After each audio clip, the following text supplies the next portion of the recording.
છોટાઉદેપુર જિલ્લા ભાજપના નવા પ્રમુખના નામ માટે 60 જેટલા ઉમેદવારોએ પોતાની ઉમેદવારી નોંધાવી। ભાજપા સંગઠન પર્વ નિમિત્તે સમગ્ર ગુજરાત સહિત છોટાઉદેપુર જિલ્લામાં જિલ્લા ભાજપ પ્રમુખના નામ માટે ઉમેદવારોની ભીડ ઉમટી હતી।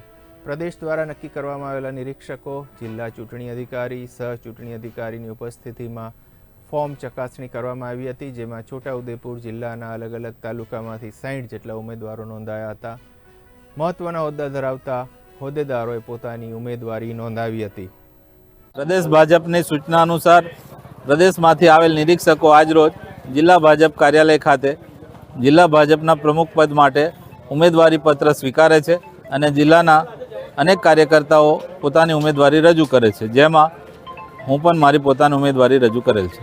ભારતીય જનતા પાર્ટી છોટાઉદેપુર જિલ્લા ભાજપના પ્રમુખ માટે આજે સવારે 9 વાગ્યાથી લઈને અત્યાર સુધી જિલ્લા ભાજપના પ્રમુખ પદ માટે જે ફોર્મ ભરવાના હતા એમાં છોટાઉદેપુર જિલ્લામાં ટોટલ 60 જેટલા ફોર્મ આવ્યા છે અને આ ફોર્મની ભરવાની પ્રક્રિયા પછી જિલ્લા સંકલન ત્યારબાદ પાર્લામેન્ટરીમાં આ નામો મોકલવામાં આવશે અને ત્યાંથી જે પણ કંઈક નામ આવશે પાર્ટીની ગાઈડલાઈન પ્રમાણે અને પાર્લામેન્ટરીના નિયમો પ્રમાણે એ પ્રમુખ તરીકે નક્કી થશે।